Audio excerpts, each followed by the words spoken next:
the first LIAPG presentation of 2024.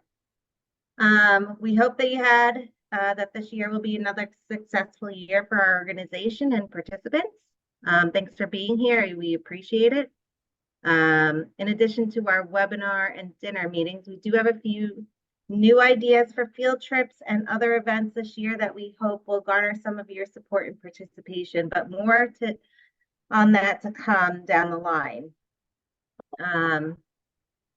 As you can see, hold on, get rid of that. So as you can see from our statement there at the bottom left-hand corner, we are an open organization and encourage open participation. We do like to have people show up and participate in these kinds of webinars, and everybody's input does help to move the organization forward and to stay engaging and relevant. So a little business first. One of the first things we always like to do is to thank our corporate sponsors. You can see our 2024 corporate sponsors logos here. There's about 15 current sponsors, so thank you so much, both returning and we have some new sponsors as well.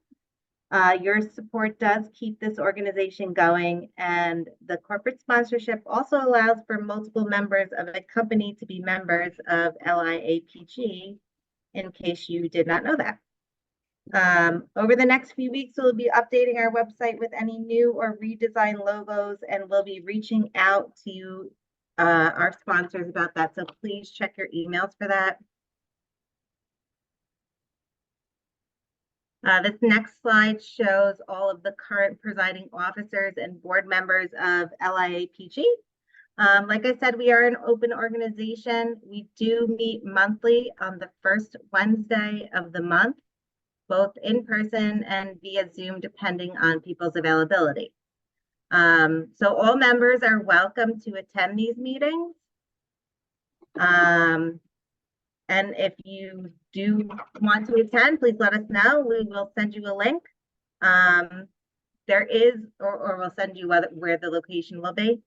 There is one change that has occurred after many, many very successful years of serving as our president, Chris Wenzel, and I have switched roles. So Chris is now serving as our VP, while I, Regina Baikov, have stepped into this new role, our new role as president. And I have to say that I'm very excited and thankful for this opportunity to serve as the organization's president. And I'm really looking forward to this year. And the last thing here on this slide is that we do have a job postings page on our website.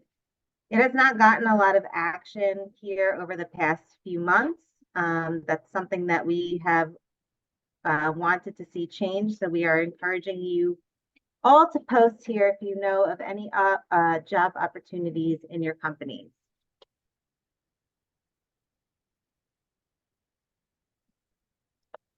And as far as upcoming events go, our Zoom and in-person quarterly dinner meetings are usually the third Thursday of each month. We do try to have the in-person dinners in March, June, September, and December. We do have our next in-person dinner meeting scheduled for Thursday, March 21st.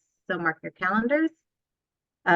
Steve Calabufo, formerly of the Suffolk County Water Authority and currently part-time PWGC employee, is graciously going to present a presentation on source water assessment and aquifer management.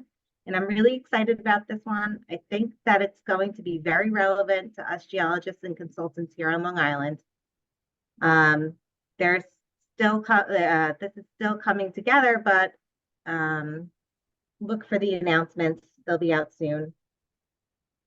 And we also plan to publish a list of scheduled field trips that we are planning or thinking about. One suggestion was the New York Botanical Gardens, which may have some interesting geological features. We're hoping for a springtime trip there, but we are still working on it. Another is a Ducks baseball game this summer. And then, of course, our canoeing and kayaking trip with the barbecue to follow, and the trip to the Natural Museum's Gem Hall. Those have been successful in the past. I think people like participating in those. If you have any other suggestions, please reach out to any one of us. We love suggestions. We love participation. We appreciate it. And it's not on this slide, but the New York State Council of Professional Geologists concert, Geology Rocks, is actually scheduled for April 18th of this year. That's a Thursday. So if you're interested in that, you can find the information on their website. I myself have not personally attended, but I have heard that there is a good show, a good turnout, and it's a great event. So if you have a chance to check it out, we would encourage that. And as always, this appeal goes out. We are always looking for speakers. Each month, this is the single hardest thing for us to accomplish. And it's important because we can't offer PDH credits with no content. We need speakers. So with that said, as always, we are encouraging people to step up and volunteer to do some of that. If you don't like speaking in front of a group, there are many of us that don't like speaking in front of a group. That's okay. You can always volunteer for a webinar, which is a little easier. We like to have varying content, relevant content, and providing PDH credit hours is really an important function of this organization for all of us who are PGs. And again, with no content, with no speakers, we can't make that happen. So please, if you know anybody, if you want to volunteer, we are willing and ready to accept you. So some other organizations, we always like to remind people that there are a number of organizations in New York State.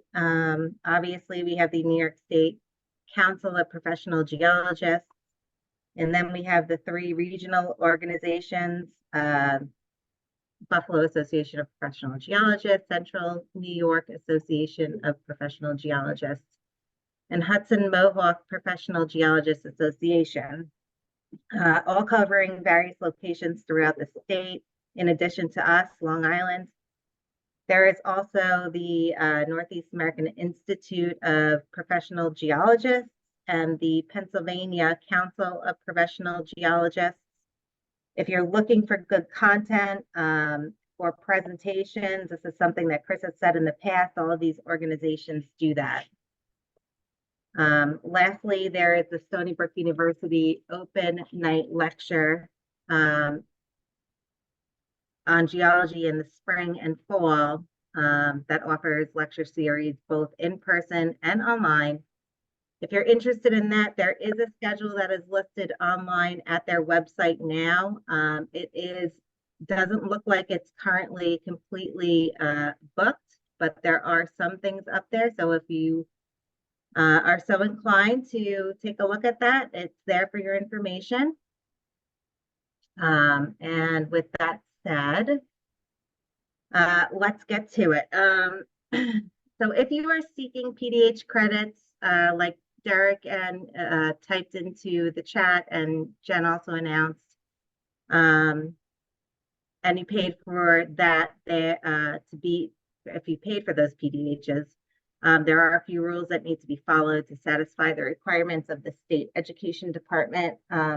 First and foremost, you have to be here and pay attention during the whole time. In Zoom, we do have a chat function. So if you're present and seeking those PDH credits, you need to identify yourself by your name, first and last. Again, just like Derek and Jennifer had already let us know. If you're listed as something like an iPhone or similar, then you need to write something like Regina Bykov -iPhone so that we know who you are and how to identify you. And then at the end, we do have a few quiz questions that you'll need to answer in the chat. That chat feature does go back into a text file, and we also that we use with Zoom, with the Zoom function. And that documents when you join the call and when you leave the call. And with that, we can verify that you were present for the entire presentation to satisfy those requirements. So thank you in advance for helping us to make sure that we're able to do that. And with that, it is time for the main event that you've all been waiting for. This is a presentation on the Empire State Organized Geologic Information System that will present a detailed overview of the system, which is maintained by the New York State Museum. The presentation will highlight its role as a key resource with deep well information in New York State. It is presented graciously by Dr. Andrew Clift, who is the curator of Bedrock 4 at New York State Museum. In this role, he oversees the New York State Bedrock Core Collection, the Drilling Cuttings Collection, and the Empire State Organized Geologic Information System. He is a licensed professional geologist in New York and Wyoming and a certified professional geologist through the American Institute of Professional Geologists. His research expertise encompasses structural geology, stratigraphy, 3D subsurface modeling, and 3D subsurface modeling. Prior to his current role, Dr. Clift worked as a geologist in private industry for both energy and mining, which I find particularly interesting. So if you could give him your attention, I think this is going to be a very informative talk. For me, this is a resource that I'm just learning about. So I'm really looking forward to it. And with that, we're just going to take a quick little break here where I'm going to stop sharing my screen and Dr. Clift starts sharing his, and then we can proceed.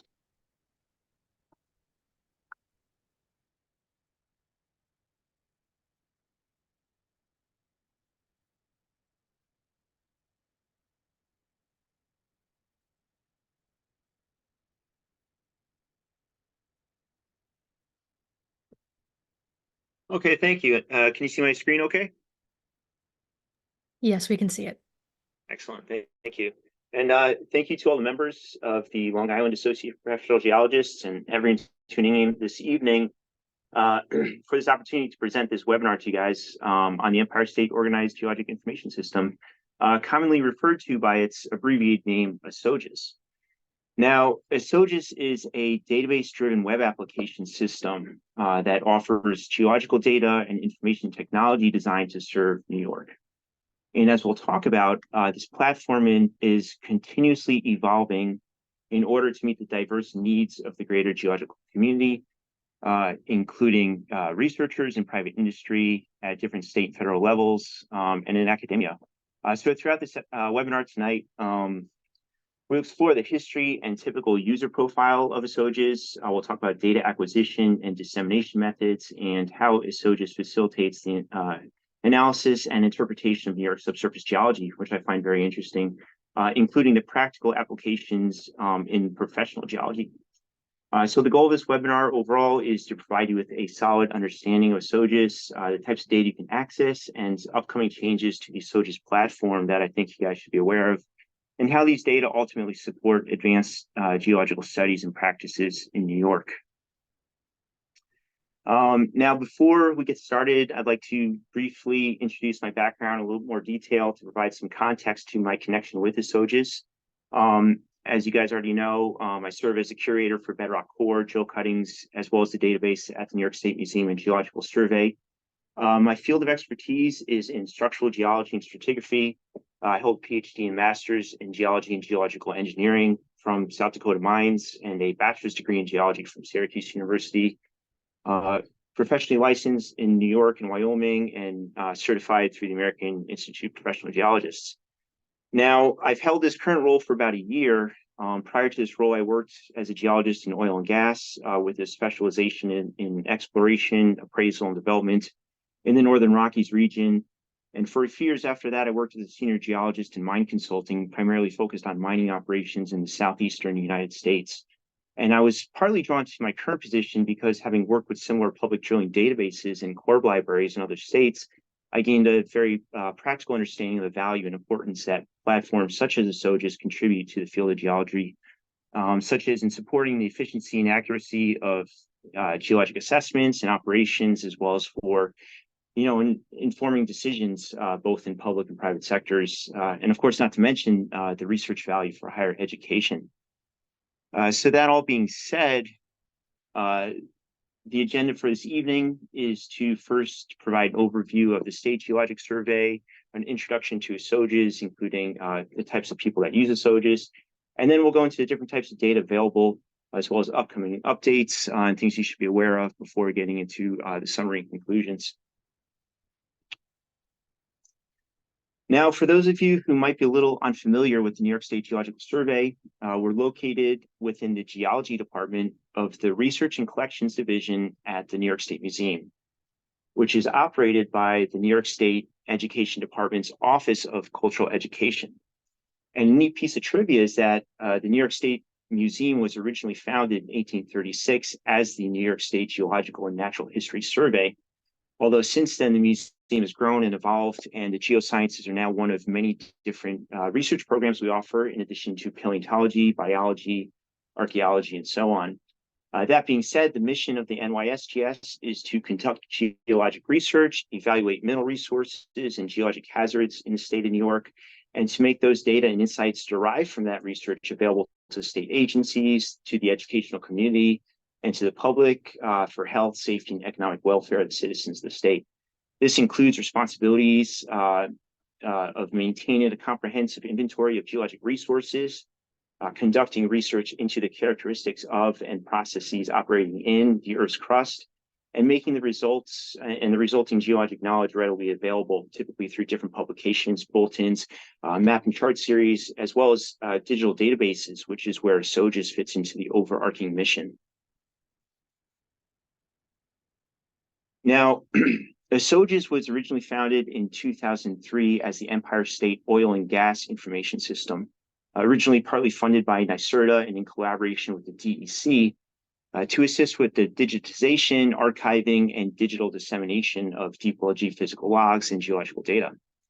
During the last 2 decades or so following its inception, ESOGIS has grown and evolved to cater to a wider user base by offering additional data and products, including geologic maps, reports, posters, presentations, and virtual core images.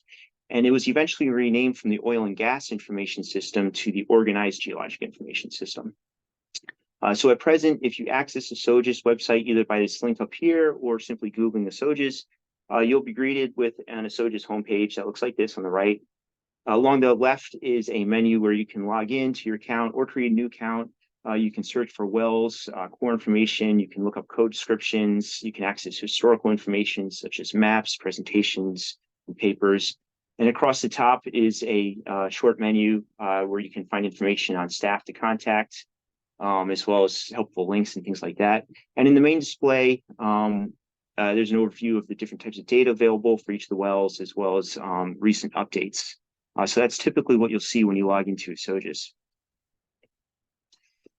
Now, when you select a specific well, you'll be directed to a page that essentially consolidates all the basic well information into a format like you see on the right, as well as including various reports related to drilling, completion, and production, as well as scout cards and raster logs and any other associated information. Now, for wells with available LAS files, and we'll talk about those later on, those are also provided, which are essentially the digital representation of well log data, and they're very important for well log analyses, and we'll go into more about that later on. The significance of the information contained here in these documents extends well beyond the operation utility and is really foundational for investigating the subsurface geologic characteristics of New York, not just for things like 3D stratigraphic research for academia or oil and gas, but also for well planning, for geothermal drilling, regional aquifer studies, environmental studies, and so on. Moreover, the integration and analyses of these well data, coupled with cores and geologic maps and seismic and so on, and facilitated through software platforms such as ArcGIS, QGIS, Petra, Geographic, Leapfrogs, and others that we'll talk about, really enable highly detailed subsurface models. And as you can infer from that, these derivative research products are really critical for supporting informed decisions in both private industry and at the government level. Now, taking a closer look at these drilling reports and completion reports, this is a pretty messy slide, and you won't have to look at it for long. But these are important documents that provide comprehensive details on the process and outcome of drilling projects, sometimes incorporating intricate production and completion histories, casing design specifics, intervals that are being targeted, and different zones that are being perforated throughout the life of a well. And this information is all very important for contextualizing the geological and operational characteristics of a well. It's also worth noting that the accuracy of the formation tops that sometimes you'll see in these drilling reports should absolutely be independently verified using the log data to ensure reliability. And I can speak from experience about that. But that being said, these reports do serve as a foundational document, especially for geologists and engineers who are assessing well integrity, planning maintenance, or trying to optimize hydrocarbon extraction strategies, for example, or approaching the well from an environmental perspective. Now, on the right, in the middle on the right, we're looking at well headers, and these typical well log headers contain other essential information and metadata about the well, such as details about the logging operation itself, the location, the elevation, the start depths, the end depths, the data logging, and the types of logs being run. This header information is important for correlating log data with specific geological formations and essentially for ensuring that, for example, the accurate placement of a well within a geological context. So the information in these headers supports the integration and log data with other geological data and geophysical data, and essentially providing a basis for interpreting subsurface conditions, assessing hydrocarbon potential, and making determinations regarding exploration and development activities, or for geothermal drilling, or even environmental studies. So the precision and context provided by these reports and similar documents on ESOGIS and in the well log headers is really important for understanding the geophysical logs in the context of different types of subsurface investigations. Now, before we get deeper into these details, I first wanted to take a look at who's actually using ESOGIS. And these are data that I obtained directly from the ESOGIS web manager shortly after I started my current position, really to gauge for myself who the user demographic is. And so the dates of this particular analysis that we're going to run through extends from January 1st, 2020 to July 6th, 2023. And this is a really high-level analysis based on account holders who accessed ESOGIS in the last 3 years at least once, not including non-account holders, and also includes activity from multiple logins from the same user. And what I found is ESOGIS is regularly accessed by private industry, government, and higher education institutions.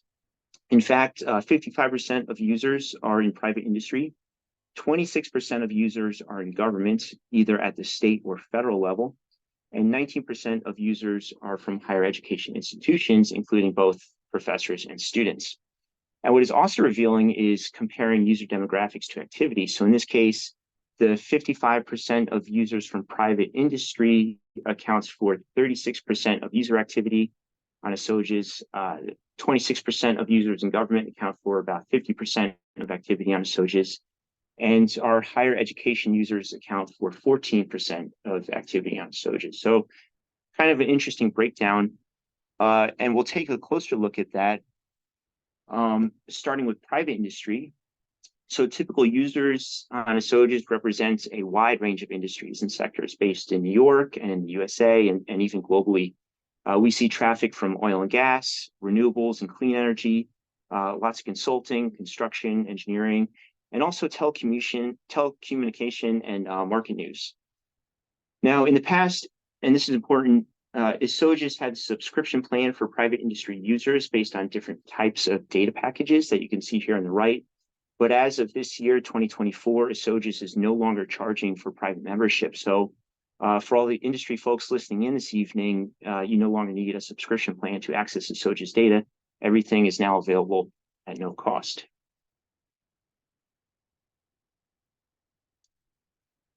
Taking a closer look at government user data, we see consistent engagement by multiple government agencies as demonstrated by this graph on the left, which outlines the total number of logins by quarter broken out by government entity.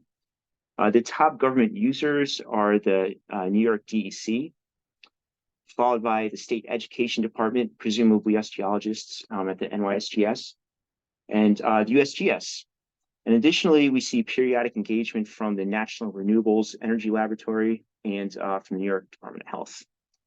So this varied engagement from different levels of government and across a diverse field of agencies really indicates the broad applicability and utility of the platform in supporting environmental, educational, geological, and health-related initiatives, and essentially validates the importance of such a platform in providing research for policymaking and the role of government agencies working together and leveraging technology to advance public and environmental welfare.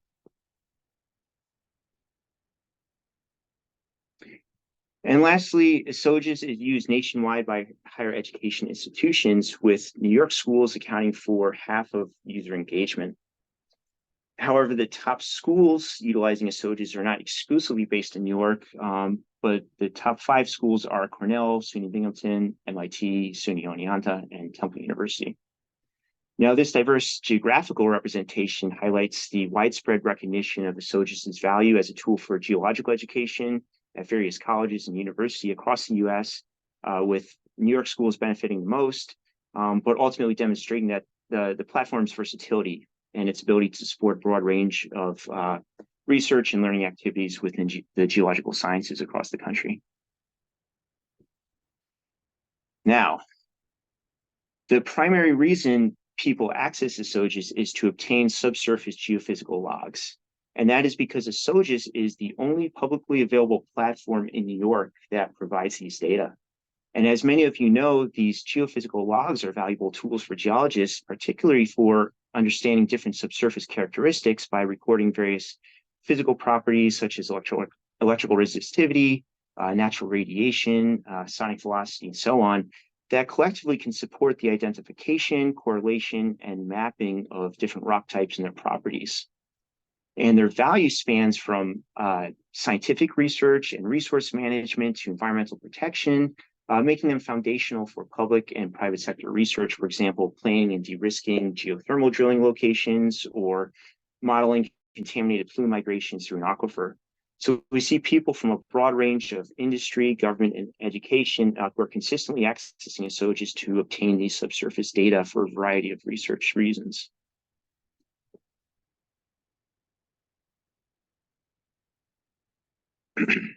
Now, geophysical logs, as many of you know, are collected either during or after drilling by lowering different types of sensors into the boreholes to basically measure different physical properties of the surrounding geological formations.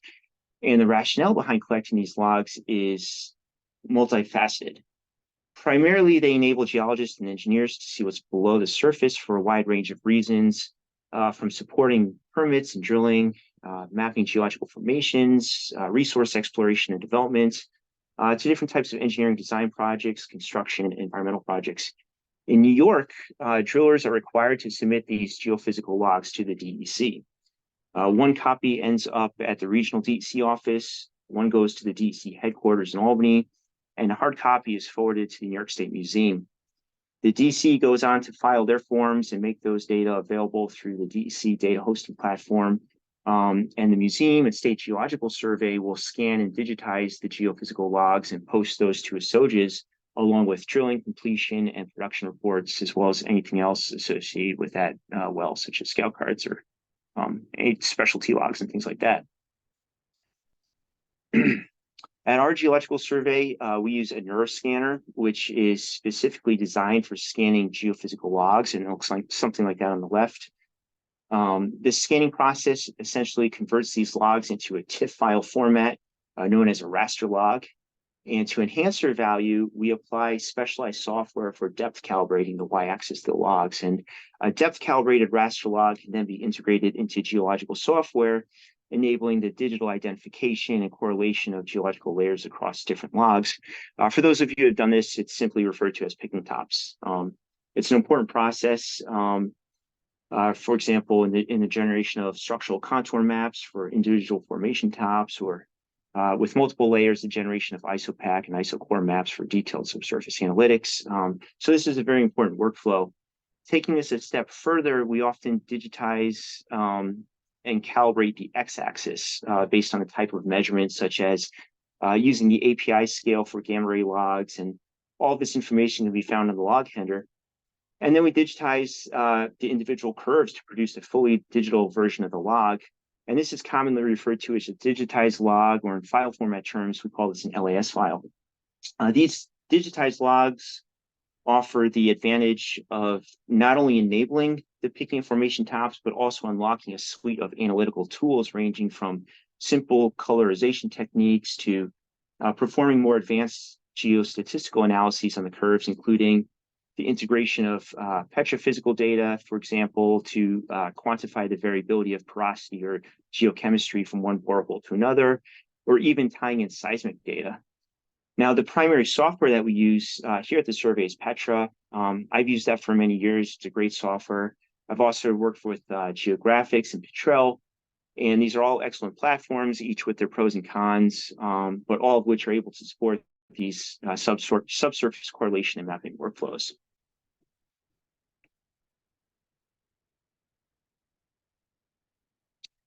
Taking a look at the publicly available subsurface coverage available on ESOGIS at the New York State Geological Survey. On the left is a map of subsurface log coverage. We have spatial data for over 45,000 legacy oil and gas wells, and those are depicted as these gray dots, although the layer is difficult to see because they're mostly covered up by the other layers. But of the 45,000 wells, about 15,000 of those contain raster logs, which are the blue dots.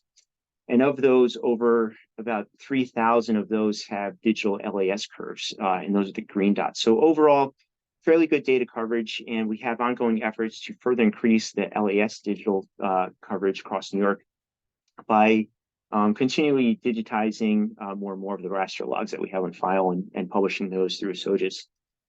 Additionally, we also have a core collection that I'll speak about later on, which introduces a valuable resource for essentially ground truthing subsurface well log interpretations and maps. And our coverage here is shown on the right. So for instance, when integrating core studies with well logs, a more comprehensive geological framework can be established that supports predictive model building, such as, again, petrophysical testing and mapping. So we have over 400 cores that collectively total, I think, well over 20 miles in total length, collected from across New York. And those are the big green dots there on the map on the right.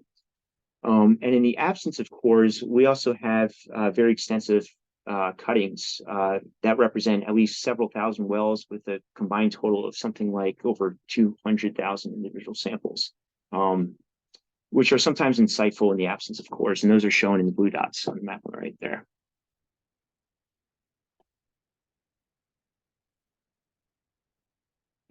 Now, to provide you with a general example of the utility of these data, these geophysical logs, through their provision of continuous high-resolution data of subsurface formations, serve an important role in the development of stratigraphic frameworks, such as in this generalized west-to-east cross-section through southern New York. And this is of the Black River, Trent, and Utica formations. And this was correlated previously by the Reservoir Characterization Group at the State Survey years ago. And these types of stratigraphic frameworks, especially in the context of sequence stratigraphy or allostratigraphy or even chronostratigraphy, really enable like a nuanced understanding of facies distribution, which is essential for predictive model building and applied geological research.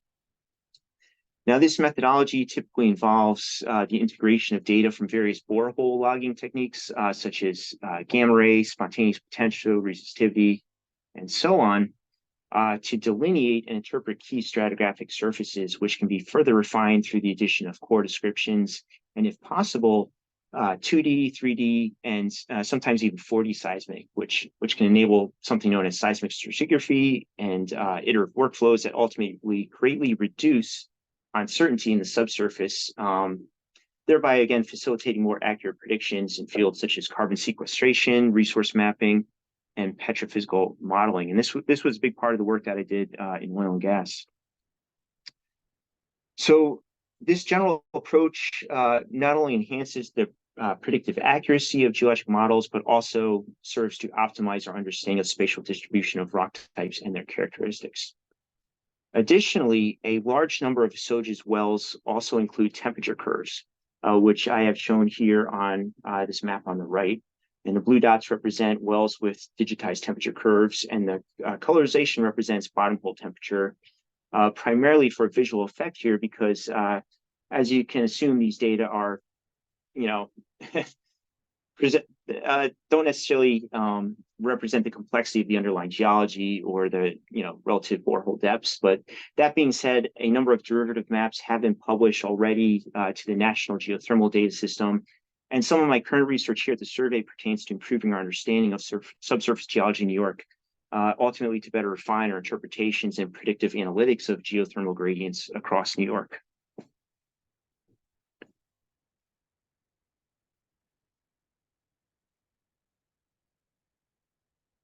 Now, the State Museum and Geological Survey, we have this Bedrock core collection, and core photos for several of these cores are already available on ESOGIS.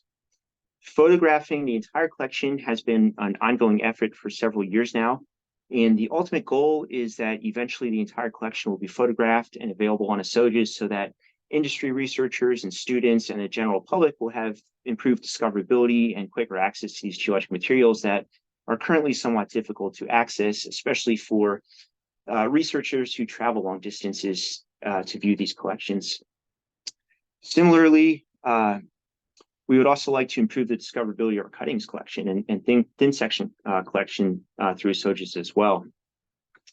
Our core collection is growing due to increased drilling associated with our ongoing projects, funded through several mapping grants that we'll talk about in a little bit. But that being said, the primary mechanism by which we're able to expand our geology collection is through core donations.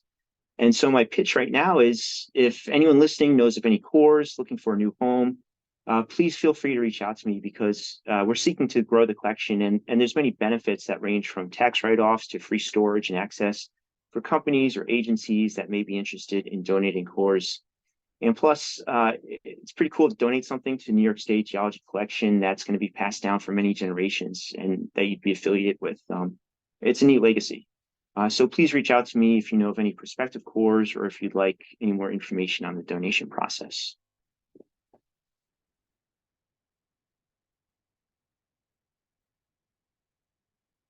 Now, over the last decade or so, the New York State Geological Survey has been awarded a number of federal mapping grants through the USGS, totaling upwards of several $1 million in funding to conduct updated and modernized geologic mapping in New York.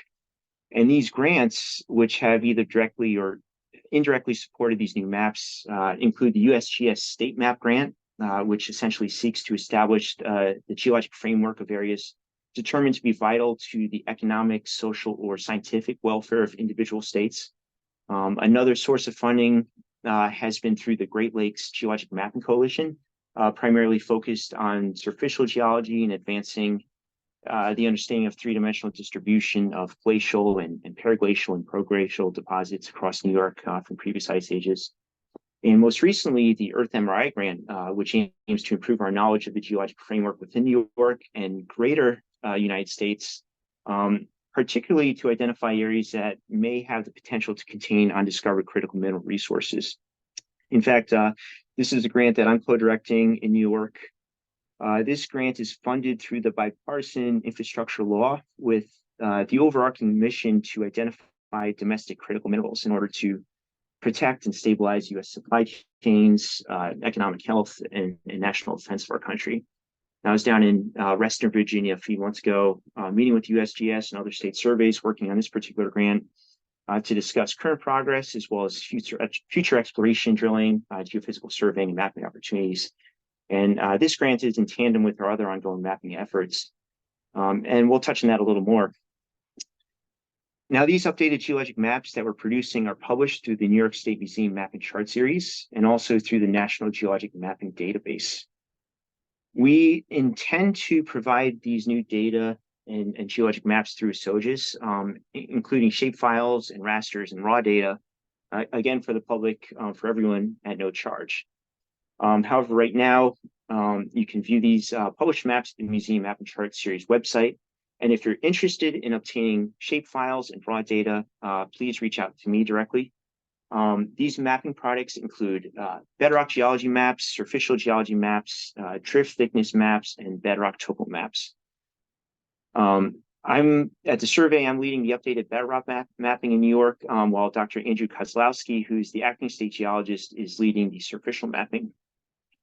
Now, the bedrock mapping includes bedrock geology and structural geology, and we're tending to update the New York State brittle structure map contemporaneously with this, with the long-term goal of eventually publishing both an updated New York State geologic bedrock map and an updated brittle structures map.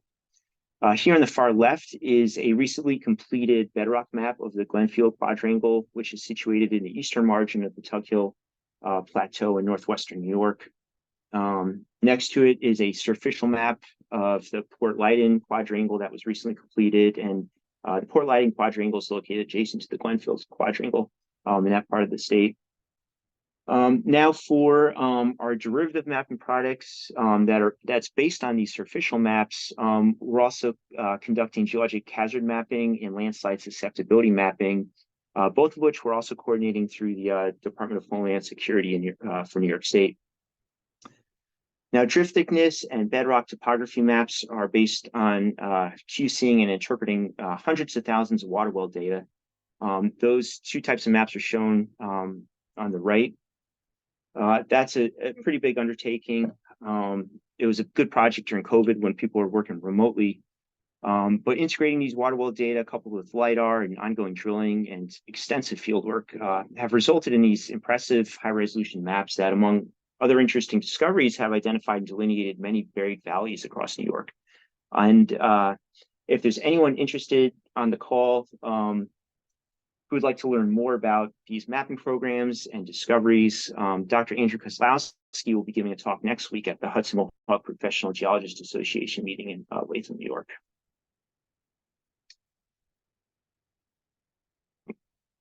Here are a few more recently published maps available on the New York State Museum Map and Chart Series webpage.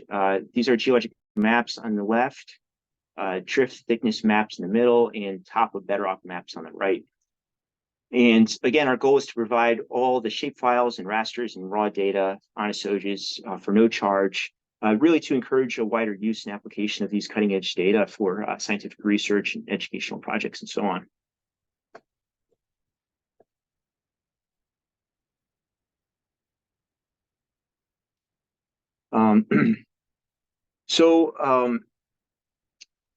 As mentioned, you can view these on the New York State Museum Map and Chart Series website. And I'm also leading a 3D subsurface mapping and modeling effort in New York, and intend to publish various derivative maps from that. We'll talk about that a little more, but things to look out for would be formation thickness maps and depth of formation maps in the near future. But as of right now, as far as these different types of maps, you can track our current progress on the Map and Chart Series webpage. On the left here is a map showing 7.5-minute USGS quadrangles for superficial geology mapping and their different statuses. So the blue colors represent quads that have recently been published in the Map and Chart Series. The yellow colors are quads that are in progress. Red indicates pending publication, and green are quads that have recently been proposed to the USGS for funding. The middle map is the status of our bedrock geology mapping. Again, blue indicates quads that have been completed and are published in the Map and Chart Series. Yellow indicates quads that are currently in progress. Red indicates pending publication, and green colored quads are those that are being proposed for funding. And on the right is a map showing county level bedrock topography and drift thickness mapping. Counties in blue are completed and have been published. Counties shown in red are pending publication. Counties in yellow are basically completed and they're in their final internal review stages. The counties in orange are in the final compilation stages, and green counties have been initiated or being proposed for future mapping. And purple indicates counties that have not yet been started. So these status maps can be found at the Map and Chart Series webpage, and they'll be updated regularly as different mapping projects move forward. Contemporaneous to the publications of these maps, again, we will also be including the supporting data, documentation, and shape files associated with each of these maps. And And the ultimate goal is to provide all of these data through ESOGIS. But right now you can access these maps through the Map and Chart Series webpage or by reaching out directly to myself or other geology staff here at the survey.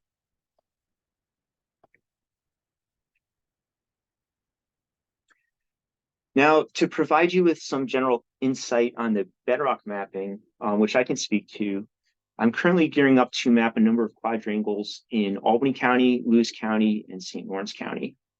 In Albany County, I'm scoping out the Delmar, Alcove, and Ravina quadrangles, mainly to complement the recently completed superficial mapping shown there in the middle, and also to expand on previous Bedrock mapping coverage shown in the blue quadrangles in Albany County on the right. And this is also to support rapid suburbanization and southern expansion from Albany, with the secondary objective of delineating geologic hazards such as karst and sinkholes and potential aggregate resources.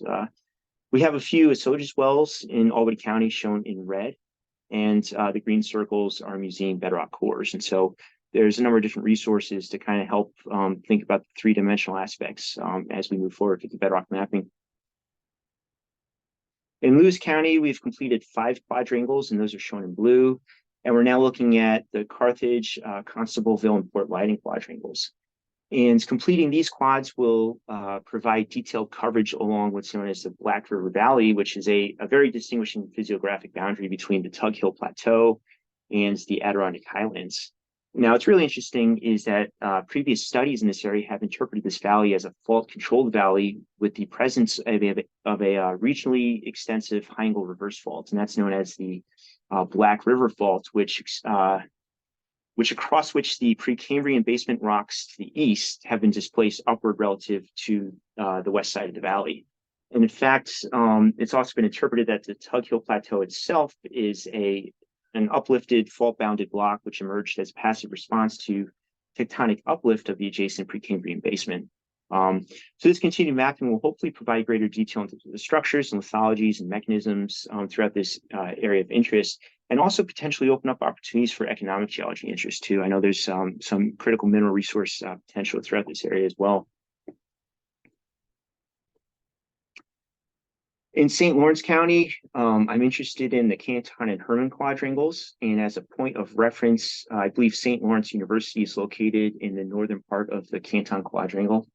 The Carthage Colton Shear Zone, which is abbreviated CCSZ, it's a major structural feature extending approximately northeast-southwest of this region, and it separates the Adirondack Highlands from the Adirondack lowlands to the north. And our interest in this quadrangle and these 2 quadrangles stems from previous mapping by Chiarenzelli and Lupulescu, who identified the core of a highly deformed and metamorphosed ophiolite complex near Pirates, New York, believed to have originated from a back arc basin that was later abducted and deformed during, I think, the second stage Grenville orogenic cycle about 1.2 billion years ago. And what's especially interesting about this area is that the Adirondack lowlands, which more broadly consists of meta-igneous and meta-sedimentary rocks, seems to have evaded later tectonic overprinting from later stage Grenville orogenic cycles that we observe elsewhere in the Adirondacks, offering an interesting opportunity to study these much older mineral assemblages associated with high-grade metamorphic, mafic, and ultramafic ophiolitic sequences, which are sometimes associated with critical mineral occurrences. So mineral research and mapping in this area is in tandem with our Earth MRI mapping and recently completed U.S. geophysical airborne surveys. And so we're going to get out there this summer. There's really a lot to pick apart here, and this would be a great topic for a future talk. But the point of mentioning all of this to you is to provide you with a sense of how we are systematically targeting these different areas, at least for bedrock mapping, and the types of data and maps and reports that you can expect will eventually be published and disseminated through ESOGIS.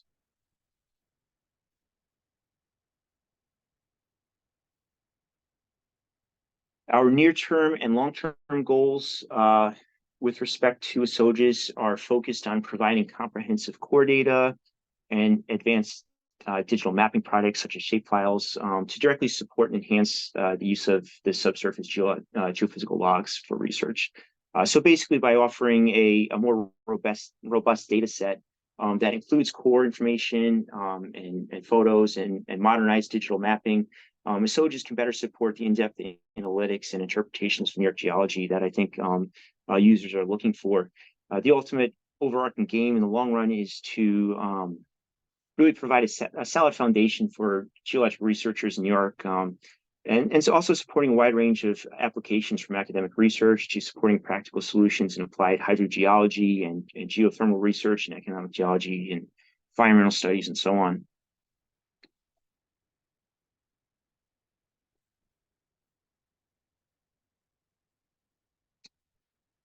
As an example of what I mean by integrated studies, so some of the research that I'm currently leading is in the 3D subsurface mapping and modeling of different formations across New York State.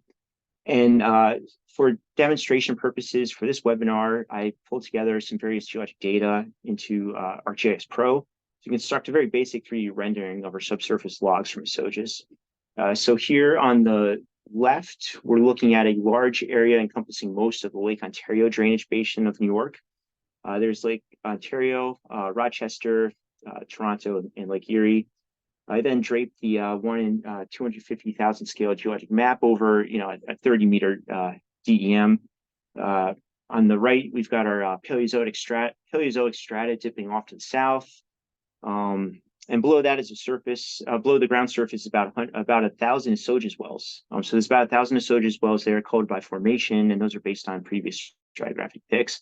So there's really lots to dissect here. And this is really for demonstration purposes, but you can get the sense that once you start integrating high resolution geologic mapping and 1 meter LiDAR and refined stratigraphic well control as well as core, these models quickly become a lot more intuitive and make a lot more sense in terms of capturing complexity of the geology across the New York Basin. And this is very fascinating research that I hope to get out there to the public pretty soon.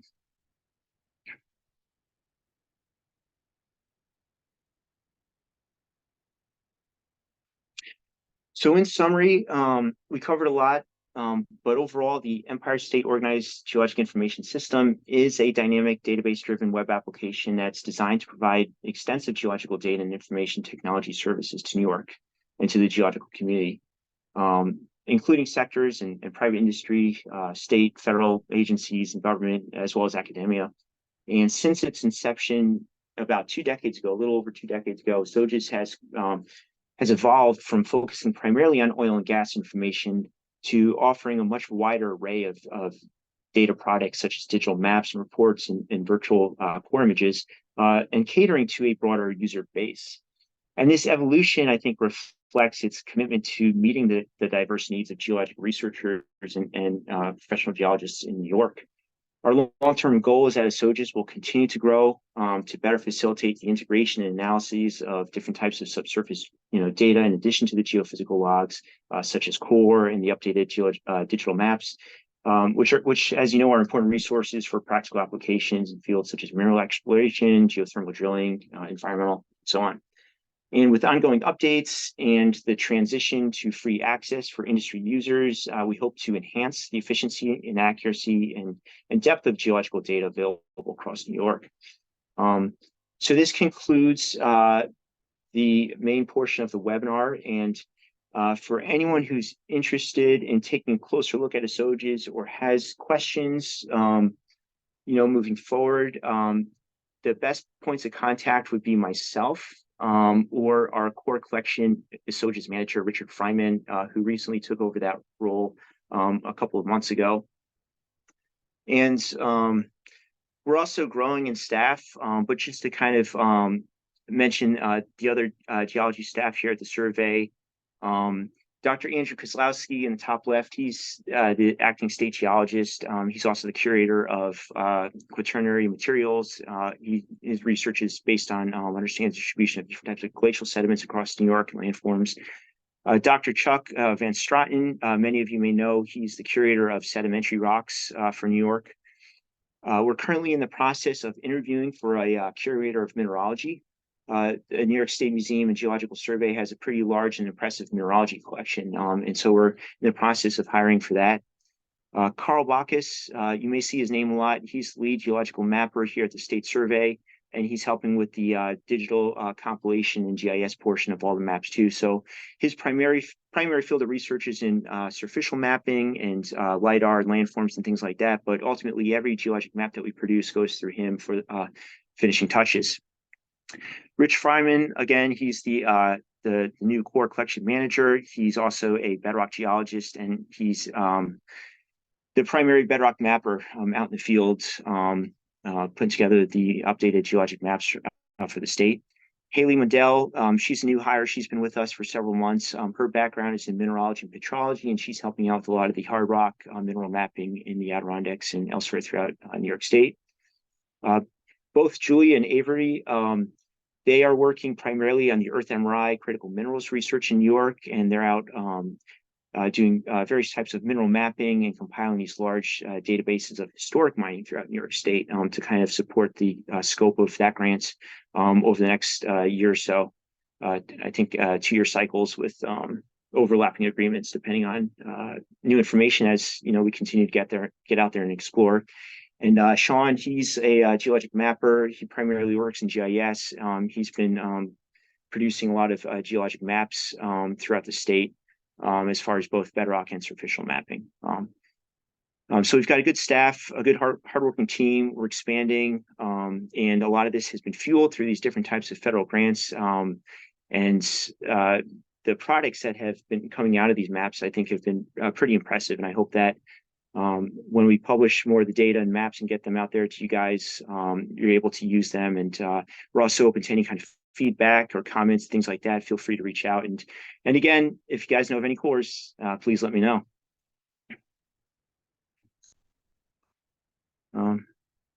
So that covers everything. And I wasn't sure, I guess this is a question to the moderators, but if this is these general questions for the PDH credits or something that you wanted me to go through, or if these are something just to for the listeners to go through later on.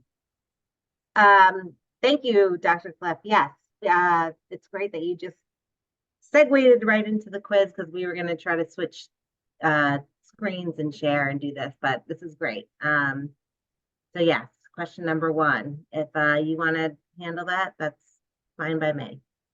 Sure. And just for clarification, because I haven't done this before, do you want me to give the answer too, or? No. So if you could read the question and then read the A, B, C, D kind of answers, and then we'll give each person on the side a chance to answer. Okay, sure. And people, please post your answers in the chat. Yep. Okay. So question number 1, what is the primary purpose of ESOGIS? A, to provide environmental policy updates. B, to serve as a key resource for deep well information and geological data.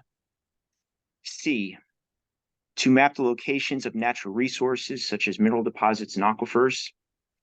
D, to identify and monitor geologic hazards such as landslides and sinkholes.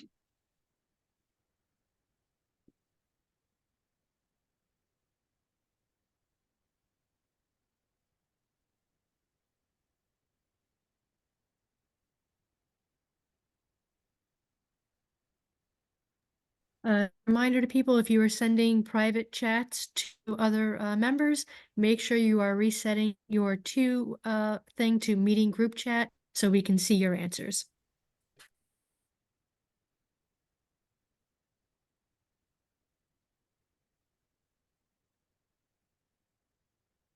All right, so I think we have most of the group has answered B, to serve as a key resource for deep well information and geological data. Yep, that's correct. Good job. Nice. Okay. Question number 2.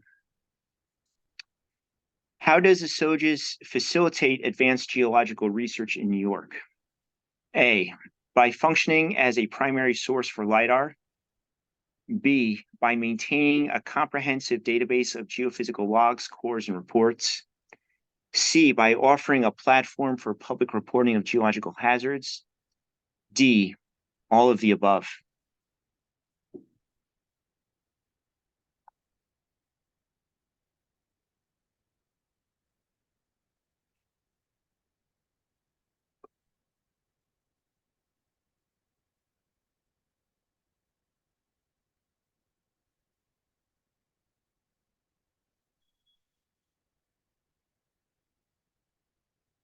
So there looks like there's a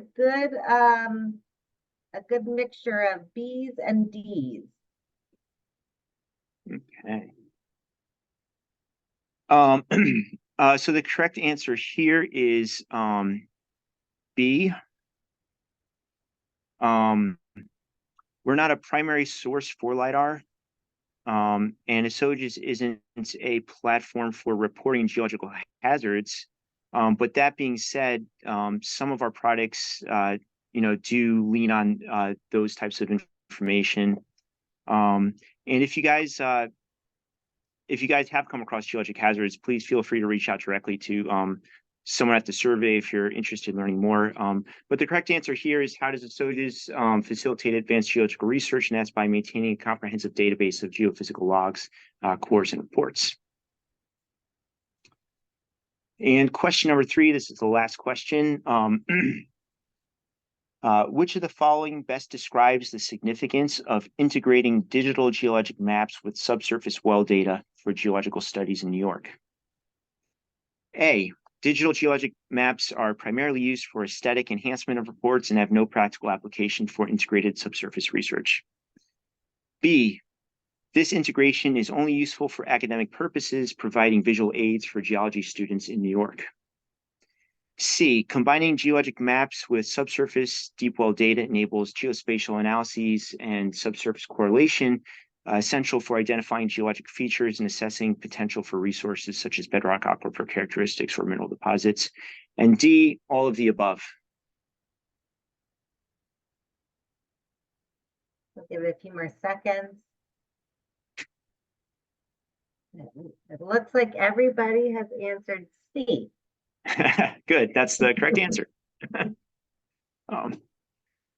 So excellent, great. Okay, we're gonna go into the questions. I've already got a few of them banked here from earlier in the presentation. Starting off with Ivy Oberding, where is the well data mined from? Where's the well data mined from? Yeah, I get. Where are you getting sources of your data? Is it from private entities? Is it from public entities? So all the geophysical well log data. Oh, you mean the water well data or the geophysical logs? Probably all of your data. Right, both. Yeah, so they both come from the DC anyway. The DC has been working with us. We've got a lot of different collaborative projects. The geophysical well logs, so those derive from primarily from legacy oil and gas wells. And part of the state requirements is that those logs are provided to the DEC. And the DEC sends us those geophysical logs for us to be able to scan and digitize.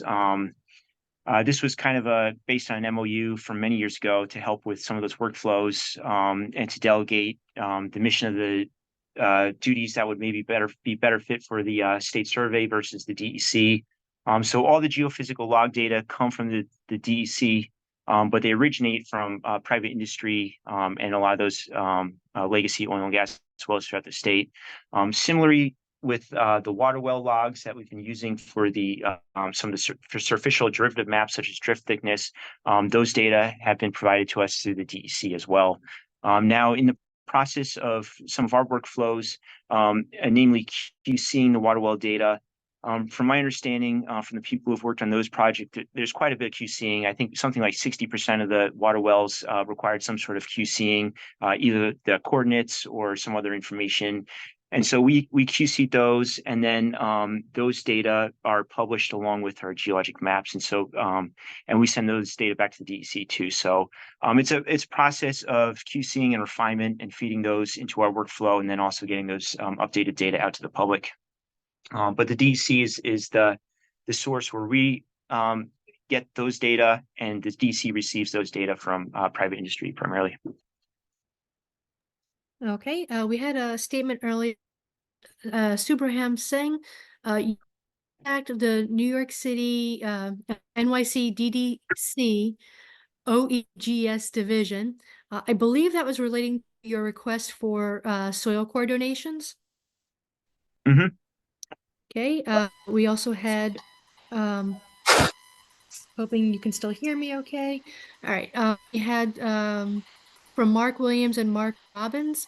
They just wanted to bring to everybody's attention the Hudson Mohawk Geologists Association's presentation on February 21st with Andy Kozlowski from the New York State Museum, who is going to be presenting on glacial geology of the Empire State, an overview of process, landforms, layers, and lore. The next question is from Megan Eakin. ESOGIS appears to be land-based data. Are there any initiatives to include offshore data from New York State waters? Yeah, it's a really interesting question. Yeah, actually, a big part of my background is in marine geology, and I've got a very strong interest in exploring the potential for offshore data acquisition, either cores or bathymetric studies and data and things like that. That's a really interesting question. That's something that I'm pursuing, and that's something to keep on the lookout for if you're interested in obtaining offshore data, because I know there's a lot of infrastructure projects, there's beach nurturing projects, there's all sorts of ongoing stabilization projects. My last company I worked for was working a little bit with some of those seawall stabilization through that area, and so I know there's a lot of active interest. There's also critical mineral interest. I think one of the prior state geologists, Bill Kelly, in the 80s had conducted some sort of scoping for underwater mining off the seaboard there. And so that's definitely something I'm interested in. There's a lot of different directions to go, but I know that those data are valuable and they're very relevant. And so I'll definitely keep the public and you guys up to date on any developments on that end. And if you know of any cores or anything from the offshore that might make good donations, please reach out to me and let me know. Okay, our next question is from Susan Green. Who handles access to the LiDAR data? So LiDAR data, we obtain that from, I think that might come from the state GIS. That's the state. Let me think for a second. I think it's from a different the New York State Data Clearinghouse, I think, offers the LiDAR. I think some of it could be county by county. I don't think New York State has full LiDAR coverage. I think it's pretty close, and it's something that I think in the long run is eventually we'll get there. But I think some data can be accessed through the New York State GIS Data Clearinghouse. Other data I think might need to be obtained directly from the counties, but that would be a really good question for Carl Bacchus, who's our GIS lead. And he's the one who primarily maintains updated LiDAR databases on our end. And if that's something that you're interested in or you need help finding, he'd be a good resource for that. Okay, the next question is from Steve Payer. How much data are available for New York City? I'm not sure specifically in New York City how much data are available. That's a good question, and please reach out to me offline about that if you're looking for specific types of data, whether it's borehole logs or cores. I know we've actually got a large collection, a large subset in our core collection of cores from the JFK Airport while they were building that. And I think we probably have cores from other area locations within that general area. But for specific data types and requests, please reach out to me and we can kind of find any kind of data specifically that you're looking for. Okay, the next question is from Olivia Miller. Do you have a favorite core that you'd recommend for somebody to check out on the platform? What was the last part of that question, please? Do you have a favorite core that you would recommend for people to check out on the platform?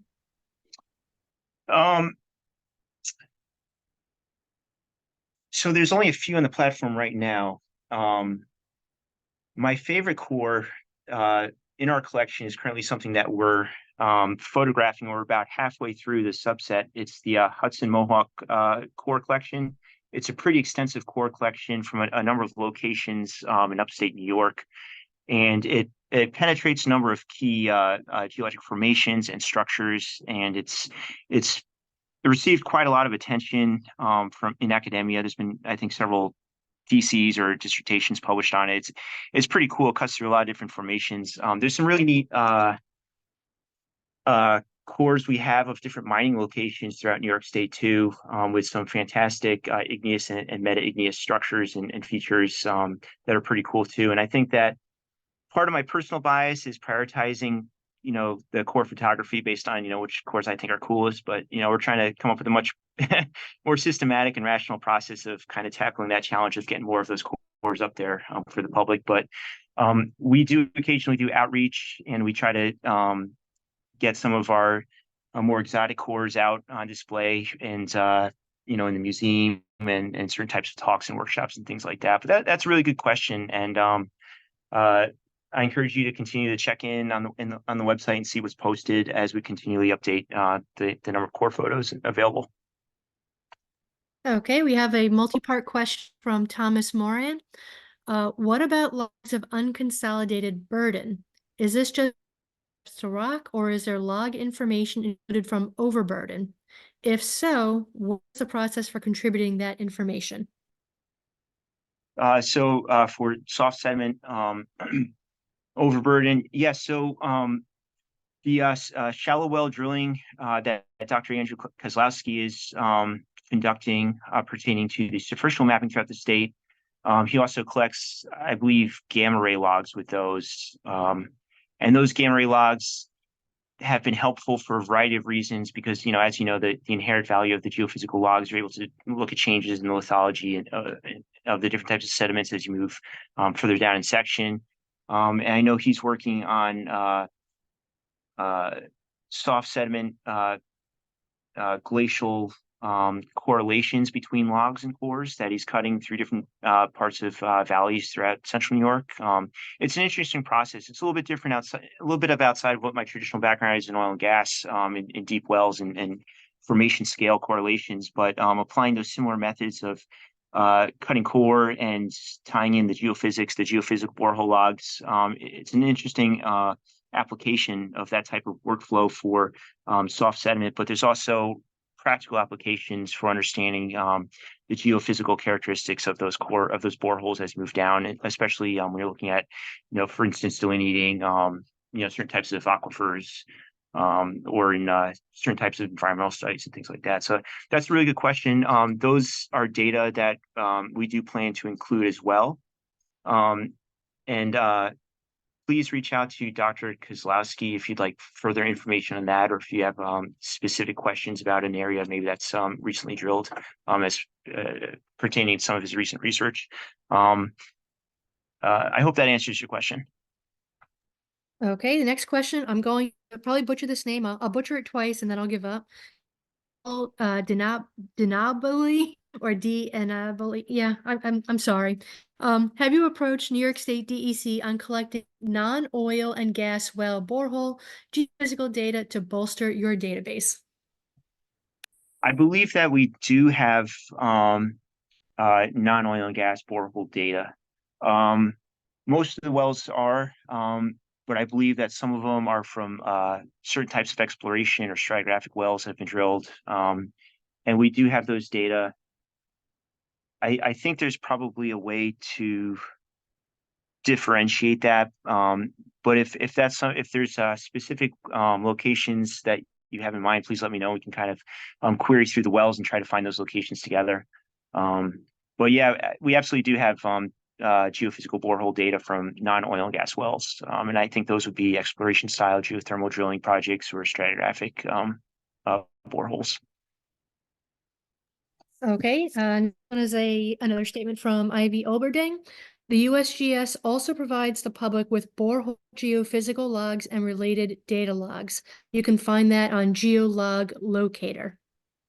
Next question is from Mark Williams. Your frustrations for ESOGIS in well records prepared by water well drill, basically not geologists or engineers. Yeah, that's a good question. That's That's true. So, when you're dealing with data sets of, thousands of different types of wells drilled by different drillers, and described by geologists and non-geologists and engineers, a whole mix of different types of people and background, you get a bunch of different types of information. And so that feeds, that's why I strongly recommend QCing these data. And when you're working on very specific types of projects, going through the drilling reports, the completion reports, production reports, if relevant, to just get a sense of the context of the logging. And then I rarely rely on the, stratigraphic tops that'll be picked by drillers. They're not necessarily wrong all the time, but sometimes, those picks are based on cuttings coming up or something. And so you can get a little bit better sense of some of those data by going through those geophysical logs, and picking those out individually. And in some of our workflows, and especially in ESOGIS, that's something that I want to make sure we continue to do, because we do list different formation tops, and oftentimes those are based on what we see in the drilling reports. But we want to make sure that everything is QC'd as much as possible for people that don't have time to go through the methodical process of QCing all the different formation tops based on the geophysical curves. And it could be a lot more valuable for in certain workflows, especially in private industry, to have QC data readily available.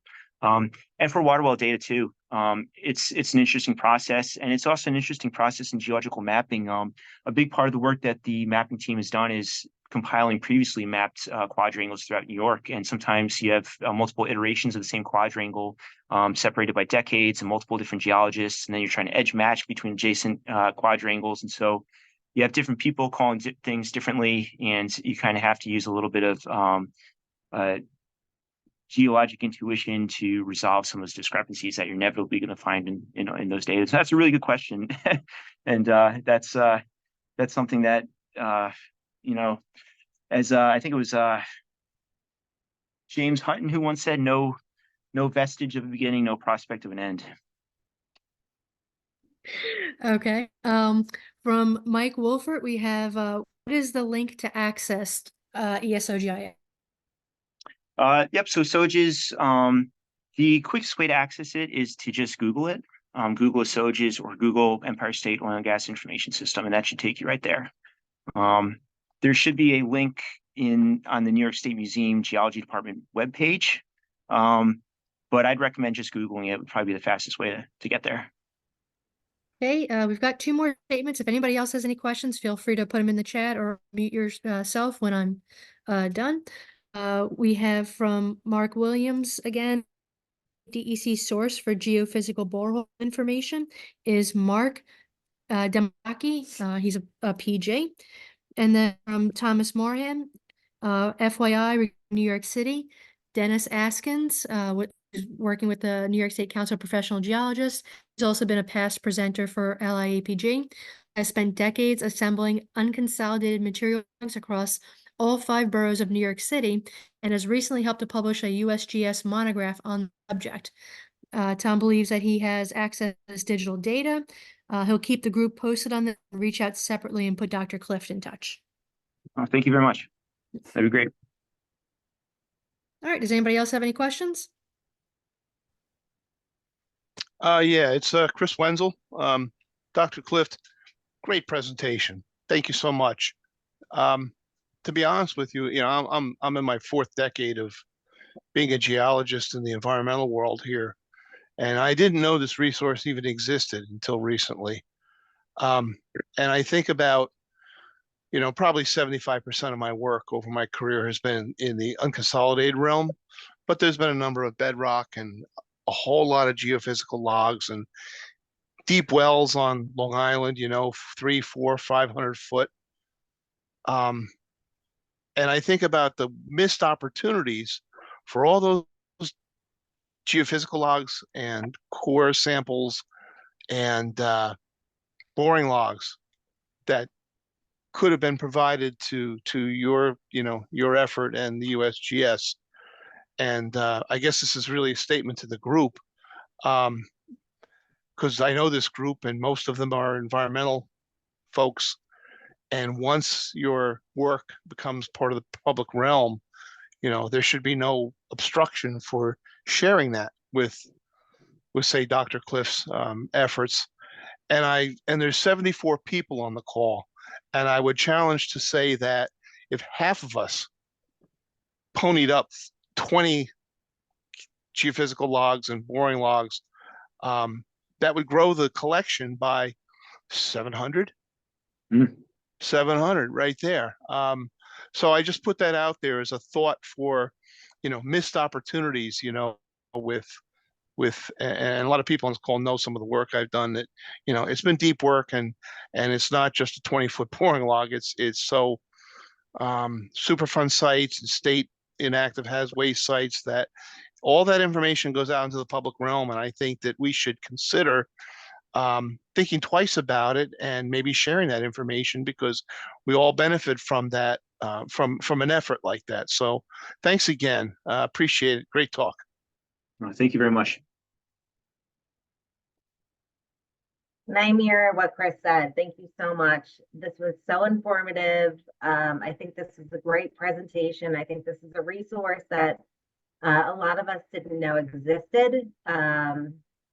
And hopefully we'll tap into it, and maybe there'll be some of us that can contribute to it.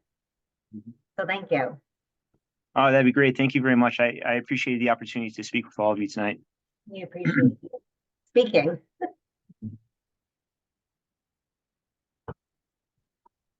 Are there any more questions out there before we end the session? All right, it looks like everybody is signing off. So thank you, Dr. Clift. Again, appreciate it. Great. Thank you very, very much. Well, thank you everybody for attending.